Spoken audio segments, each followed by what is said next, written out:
We're on the record in People versus Stephen Gildner. This is file number 251200. I'm sorry, 5450. Like that, comfortable with your appearances on. Sierra Coke on behalf of the people. Thank you, Your Honor. Jason Thompson on behalf of defendant Stephen Gildner. Thank you. This is the date and time set for sentencing in this matter. Mr. Gildner, did you have a chance to go through the pre-sentence report and talk to Mr. Thompson about that? Yes, sir. Mr. Thompson, I did receive a support letter on behalf of Mr. Gildner from Sheila Detloff. Are there any other additional solutions or corrections? I do have a correction. I believe we can agree on it, Your Honor. The pre-sentence investigative report puts the total days of jail credit at 126. In discussing that with Mr. Haven, I think we agreed that was some sort of computer or typographical error. And we recalculated 239. That is correct, Your Honor. Okay. So we'll make that correction. Any other additional solutions or corrections? No. Any challenges to the scoring of the guidelines? No, Your Honor. Ms. Cope, do the people have any additions, deletions, or corrections? I asked Mr. Haven to update the front page under plea agreement. It has the district court number. Just put the circuit court number that was dismissed. It's just a typo. No other changes. Okay. And do you have any challenges to the scoring? No. Do you have any victims that wish to address the court today? No. Anything on behalf of the people for allocation? Your Honor, I think at this time, Mr. Gildner has earned the top end of the guidelines with his behavior. He's 63, definitely old enough to know better at this point. 11 misdemeanors, 4 felonies. He's frankly lucky that this fire didn't get out of control and cause a lot more damage. I think the recommendation at the top end of the guidelines is appropriate, if not the 23 months. Thank you. Mr. Thompson. Thank you, Your Honor. Court's familiar with this matter and familiar with the pre-sentence investigation. Mr. Gildner has been a long-time member of this community. He does have support, not just the letter you received, but there's 3 individuals in the courtroom here to support him today. Mr. Gildner has struggled with alcohol during his life. That was part of what happened here. He really is a gentleman who, he's part of the community. He has people, he has associations here in this community. He really does benefit from those relationships. The charges are serious. This was a shed that belonged to Mr. Gildner. As it's noted in the PSI, there's not necessarily a good reason this even happened, but anyone can necessarily figure out, the circumstances of this. Again, nobody ended up getting hurt. There was some property damage to the shed, which was his. This didn't spread and damage other properties. Mr. Gildner, I think the court's familiar. He was residing in that neighborhood back there that essentially got shut down. In the process, he lost his home. He's been on the wrong end of a lot of life circumstances like that. I do think, quite frankly, this time is going to be good for Mr. Gildner, and that he's going to get some health care. And I think he's got some real health needs that need addressing. Hopefully they're not as serious, but I'm concerned they might be serious. So I ask the court to consider a sentence at the low end of the guidelines on this. Again, looking at the nature of the offense, I don't think this is the most serious arson case the court's ever had on it. It's the most serious arson case the court's had today. I just ask the court to take all that into consideration. Thank you. Thank you. Mr. Gildner, anything you wanted to say today? No, sir. Okay. Sorry it all happened. So, Mr. Gildner, I did review the pre-sentence report, so I'm familiar with all the information in that report. There's a very detailed description of what took place in this case, both with regard to the arson and the witness intimidation charge. And so I'm fully aware of all the factual circumstances that bring you before the court on these charges today. There's also a lot of information in there about you and your background and so forth. And so I take all of that into consideration along with what the lawyers have had to say as well, and trying to fashion an appropriate sentence. There are some things certainly working against you here, the nature of both of these crimes. which, luckily nobody was hurt or any other property damage, but that was something that certainly could have happened. I think the court has a very vested interest in discouraging behavior that does intimidate or prevent witnesses from making truthful statements or coming forward. Mr. Thompson's correct. This wasn't the most serious fire for burning your own property. So that is a bit of a mitigating factor here. And then we look at your past history, which is significant. You have quite a few convictions. You've been on probation a number of times in the past. Been on probation 7 times previously, 5 prior jail sentences. And then here we are, at your age of over 60 years old with more criminal charges. So balancing all of those things together, I think at this point, the court is warranted in imposing prison sentence. As to the witness intimidation charge, the court calls for a prison sentence. The arson charge, the court could impose a community sanction, but prison sentence is what is called for. Intimidation charge. I do think because of the mitigating factors that the sentence in the middle of the guidelines for each is appropriate. And so the court is going to impose a sentence as to the arson charge of 23 months. Michigan Department of Corrections, that's 23 months to 10 years. On that charge, 239 days credit. A crime victim's assessment of $130, court costs of $325, attorney fees of $350, and a $68 state cost. As to the witness intimidation charge, the court is going to sentence you to 30 months to 15 years in the Michigan Department of Corrections. You also have 239 days credit on that charge and a $68 state cost. Both of those sentences to be served concurrent or with each other at the same time. You have the ability to seek an appeal of this sentence. Mr. Thompson, can you, Mr. Gildner, acknowledge receipt from his appellate? You're going to initial this top copy. You're going to leave the 2 bottom copies. If you wanted to file an appeal, you would fill out one of those 2 bottom copies and have that graded in. Your first deadline is in 14 days, so you should do it before that.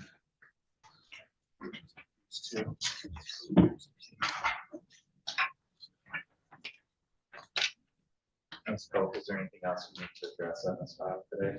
No, thank you. Mr. Thompson?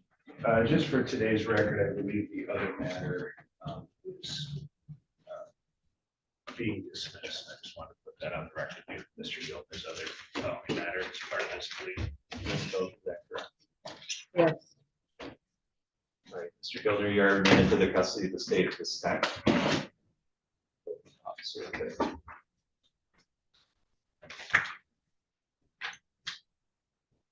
Mr. Vernon, were you ready on Mr. Woods' matter? We are. Mr. Woods, if you come over to the podium, please. We'll go on the record in Peele versus Woods. This is file number 235201. To reflect that Mr. Woods is present here in the courtroom today. If I could have counsel here. You're a Coke on behalf of the people. And on behalf of Mr. Woods, present, standing to my right. This is the date and time set for sentencing in this matter. We had an adequate opportunity to go through the pre-sentence report and speak to Mr. Vernon about that. Yes, sir. Mr. Vernon, are there any additions, deletions, or corrections to that? So there are a couple of corrections, Your Honor. On the cover page, jail credit is identified as 14 days. Mr. McFall sent out an email that identified that it should be 34. Ms. Cope? No objection. With regards to on that same page, identifies as pending charges. There's those events that's taking place in Knox County, Tennessee. I did my best to investigate that. It doesn't appear that they're new charges. That's the information that I have. Again, I don't have anything that clarifies or is certain on that issue, but the best information I have, it appears that those are not pending charges. They are probation violations. That he was placed on probation and essentially that he came to Michigan and didn't respond to the requests to appear for probation meetings. Okay, so So- the pending charge should state probation violation. I believe that would be correct. Underlying charges. Yeah. Ms. Coe? I actually have no information, so I would defer to the court on that. All right, we'll make that correction. So what I would say then is that on the section beneath that under prior record, probation says active, it should say yes, I believe, as opposed to no, because we believe he was on probation at the time. Any objection to that? Again, I don't have any information since it's out of state. I'm not able to get that or confirm that. All right, we'll change that to yes. At least that way it's consistent. And then on the next section down under personal history, it identifies psychiatric history, no, but in the medical section of the PSI, it identifies that he has mental health problems. He has been previously diagnosed. And it was actually in a PSI that he had previously submitted to for depression and schizophrenia. And he had been prescribed medications in that schizophrenia evaluation. So we believe that psychiatric history should be marked yes. Okay, I think that would be consistent with the narrative. Ms. Coe, any objection? No objection. Okay, we'll mark that as yes. I believe that was it, Your Honor. Are there any challenges to the scoring of the guidelines? No. No. Ms. Coe, do the people have any additions, deletions, or corrections? No. Any challenges to the scoring? No. Anything on behalf of the people for allocation? I was really surprised by this recommendation, given Mr. Woods, even just his history in this file in terms of absconding and not appearing and how long it took to get this case resolved. He's had multiple problems with probation and appearances in the past.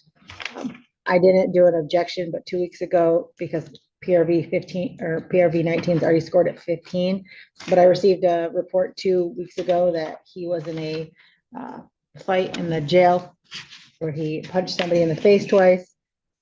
But since he's already scored at 15, it doesn't add anything. He's just not a good candidate for jail. When you look at the circumstances which are outlined in the PSI, the behavior that he was in, as well as his criminal history, which includes prior flee and eludes, prior resist and obstruct. You know, he's 40 years old. He's got 12 prior misdemeanors and 6 prior felonies. I don't see why he would be at the low end of the guidelines, given his behavior throughout his criminal history, but also in this case as well. So I would ask the court to sentence him to 18 months. Thank you. Mr. Burns? Your Honor, we would ask the court to follow the guidelines. The recommendation seems appropriate. The guidelines are 12 to 24 and 2 to 17 on the 2 counts.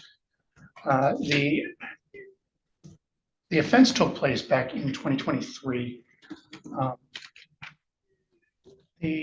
And the reality is that, you know, Mr. Woods had actually at the time been working very hard to focus on his family and his reintegration into the community. It appears that he had actually been doing a fairly good job of doing that. And he'll explain to it a little bit more in depth from his perspective. But I think what happened is he just got nervous. He got scared, he made a poor choice. He had finally gotten, an opportunity to be heard in another court regarding parenting time. Finally got that parenting time reinstated, and he knew that if he got in trouble, that would all slip away from him again. And I think that just caused him to make poor choices. And this was clearly a poor choice. I don't think he's going to deny that. Fleeing and eluding and resistant obstructor, are serious offenses, and people can get hurt. And he knows that, and he is willing to accept the responsibility for that. I think a jail sentence is appropriate. We would ask the court to accept the recommendation and impose that with the other conditions that are set forth. Mr. Woods, anything you wanted to say? I do have something to say. Definitely have something. You don't have to lean forward, but you can just, if you want to read your thing. I don't know anything about fights or nothing like that, but I would like to explain to you, not excuse a little bit of myself and my history allow me to make the decision that I made, which led to me missing court, if you will. Yeah, this is your time. If there's anything that you want to say, so absolutely. I want to acknowledge this and accept accountability for my charge. I was wrong for what I did, and I allowed fear to take over, and I made a bad decision that I regret. You allow me to explain a little bit of my history to take a moment.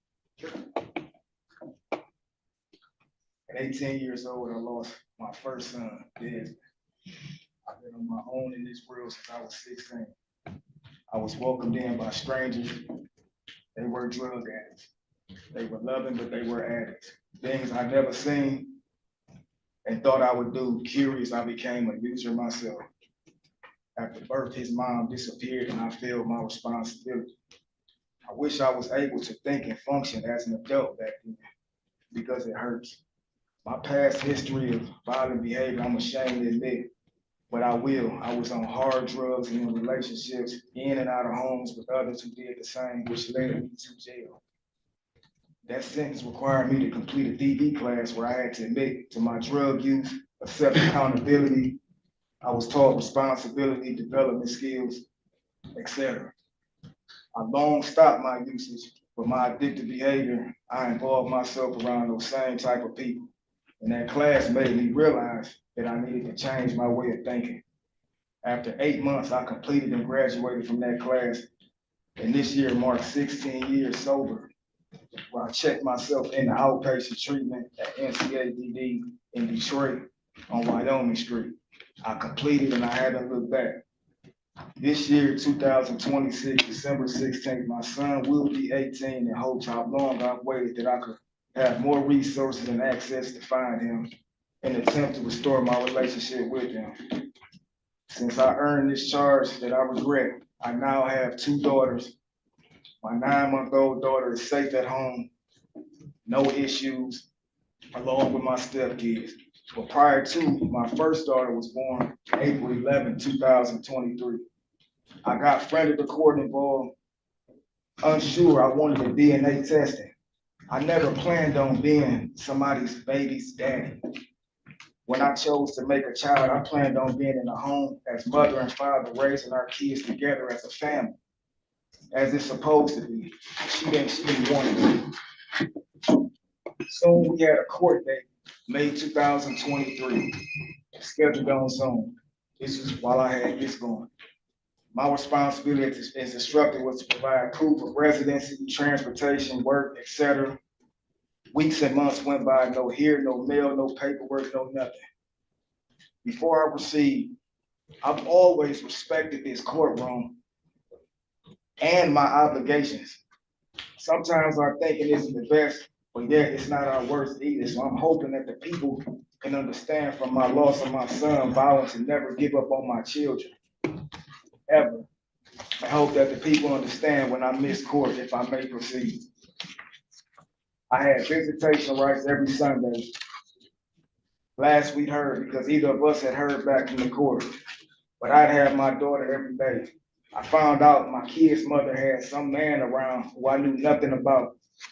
My kid on that day, we exchanged words, and since November 13th, 2024, that was the last day I had seen my child. She would not let me see my child.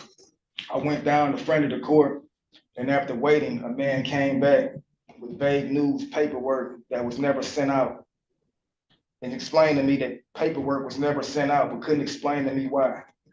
I filed a motion for child reinforcement, and I was granted parenting time, which I obviously had to give the court my address. August, September, October, November, no mail for my parenting time. I finally got a hold of the magistrate in December. That was the time I was supposed to come of the court, who admitted that the magistrate admitted that she had screwed up, or messed up rather. I was looked at as non-compliant, and my case was about to be closed out on the court's technicality. I was just getting my parenting time back, and I did not want to lose another child. Your Honor, I was always aware of my obligations to this courtroom, and I was troubled in spirit.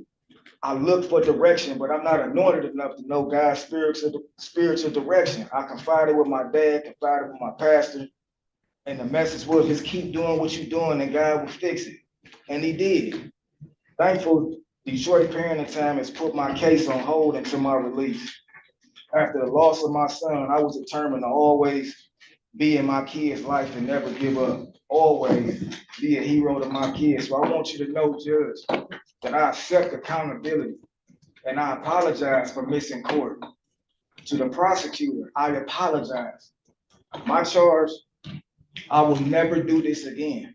I will never do anything to jeopardize my freedom and time lost for my children. I had one session with my daughter in January to complete 10 sessions by March. That way my rights will be restored and shared custody.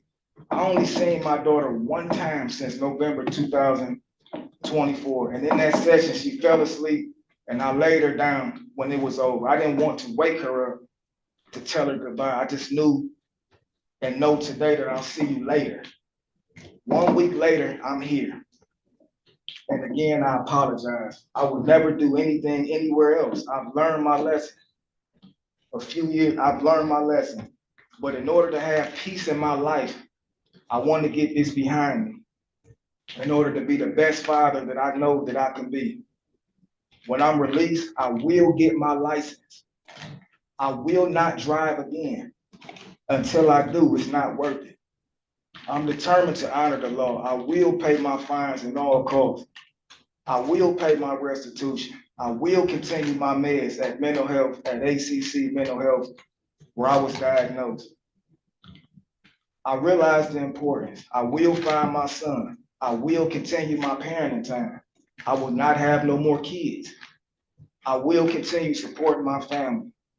And most of all, I will not let this courtroom down. And I'm just asking for the court's mercy. Right, thank you. Mr. Woods, I did read through the pre-sentence report, so I'm familiar with all the information in that report. It gives a description of your offense in this case and what took place during the event, your actions that bring it before the court here today. There's also a lot of information in there about you and your background, your circumstances. And certainly sorry for some of the things you had to go through. It's difficult. I apologize too.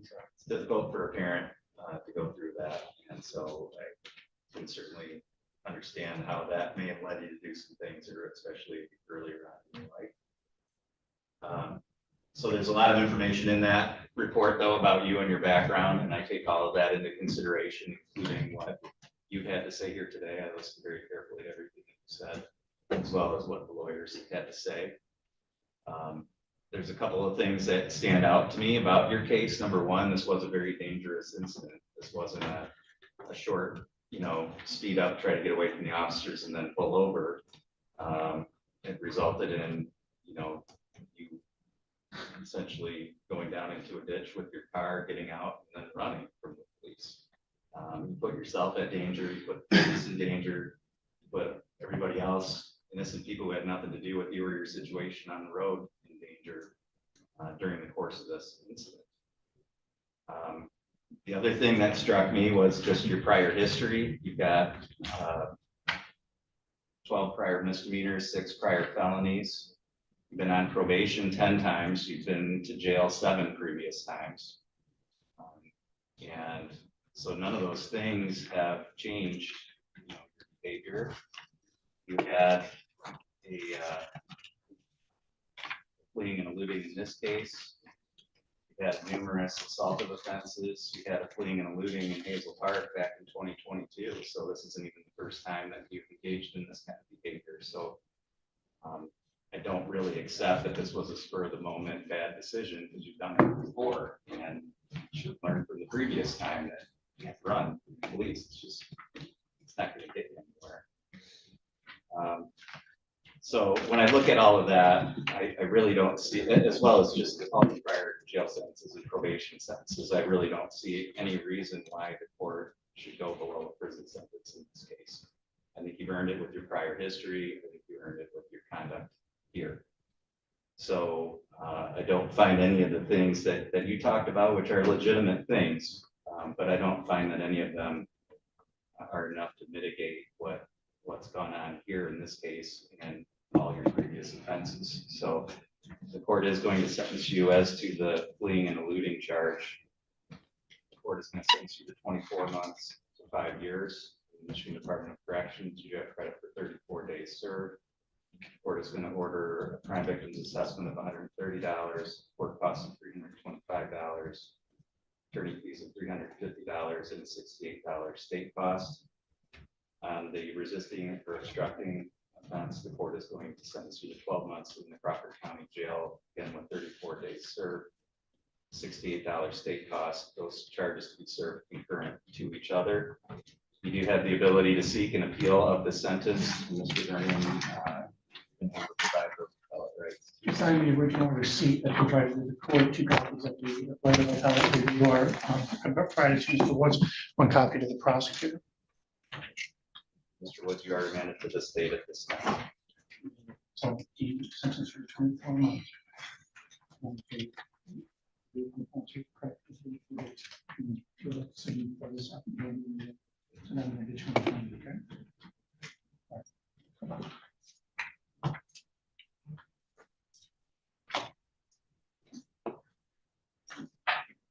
Is Mr. Peele present? Yes. Mr. Peele, if you come up to the podium, please. On the record in Peele versus Peele, this is file number 2512007. The record should reflect Mr. Peele's present here in court today. If I could have counsel for your appearance. Sierra Coates, on behalf of Ms. Peele. Thank you, Honor. Jason Thompson on behalf of Defendant Brandon Peele. All right, this is the date and time set for a sentencing hearing in this matter. And Ms. Koch, I did receive a letter from Kathy Peele. Are you here, Kathy? Yes. And so I don't know, Ms. Peele, did you want to make a statement here today as well? No, that says it all. No. So, Ms. Koch, is there anything you wanted to say on behalf of the people here? No, the court's familiar with the background and they've heard from Ms. Peele. Thank you. Mr. Thompson? Thank you, Your Honor. I've been representing Mr. Peele. He's a really likable, he's a really hardworking guy. He has these issues that come up in court, the court is aware, where he is very, emotionally connected to his family. These personal protection orders are entered. And Mr. Peele finds us in circumstances where someone in the family is inviting him to part of the property or to talk to him. And he's the one who, hopefully violates the PPO and ultimately has to pay the price for this. Brandon's a person with some significant mental health needs, and this has prompted him to be getting treatment at CMH. I talked to him, he's seeing a therapist every other week, and he's seeing his case manager every other week. So he's seeing somebody weekly. He's taking a different job, to hopefully accommodate his need to go to that CMH type of treatment more often. He had a job that was, not receptive to him taking time off. He's going back on our works. He's working, 4 or 5 times a week. Brandon is a really kind of dedicated person, and when he starts working, he works a lot. He works overtime. Sometimes he runs himself, a little too hard, and he's got to learn how to balance his life and how to do a better job of being sort of emotionally self-reliant, so he's not, feeling compelled that he has to break PPOs when he wants sort of that family support that we all kind of understand how a person can break. I do think this is the kind of case where if the court can order him to continue the CMH treatment, that's the most important thing. That would really help Brandon. So that's what I'm asking the court to do. Thank you. Thank you, Mr. Peele. Anything you wanted to say today? I apologize for the courts for my PPO violations. Yeah, I am working, new job, and it's going good right now. So I'm familiar with the case, Mr. Peele. I understand kind of what happened here, as well as the circumstances of the underlying personal protection order. There's a couple different ways that the court can punish wrongful conduct. The court can punish it by, of course, putting somebody in jail. court can also punish wrongful conduct by imposing a financial penalty. In this case, given all the circumstances, given what Ms. Peele had to say in her letter, I find that that a financial penalty is appropriate here. A PPO, the court is kind of limited to contempt sanctions, fines, and or incarceration. So I certainly agree with Mr. Thompson that continued treatment, therapy, and counseling would be beneficial to you and should keep doing. I don't think I have the jurisdiction to order that as part of a PPO sentence, but I certainly would encourage you to continue doing that, because that's going to prevent you from being back in this room again where I don't think you want to be. So the court is going to impose a $250 fine and $100 in court costs for the violation here.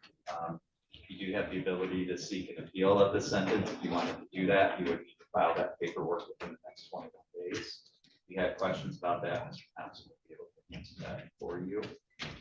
Otherwise, Mr. Peele, I just want to impress upon you that the PPO is still in place, that you need to continue to abide by all the provisions of that PPO and not have any contact, okay? Do you have any questions? Yes, about the DPO, that's at my grandmother's house, right? Well, let's see. I'm sure, Mr. Thompson, maybe you want to go through it with them in a little more detail, but it prohibits you from being on the property at 2504 West Jones Lake. Oh, all right. But it also prohibits you from appearing or being within sight of Kathy, sending any mail or communications to her, approaching or confronting her in a public place or on private property, appearing at her workplace or residence. So just make sure you go through that order. Do you have a copy of that? I believe it do, yes. Okay.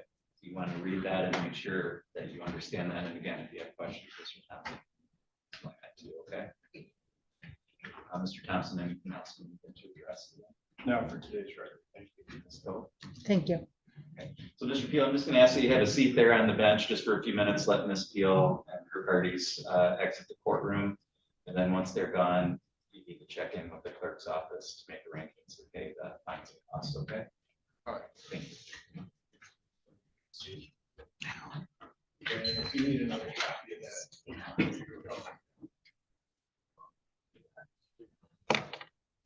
No, I knew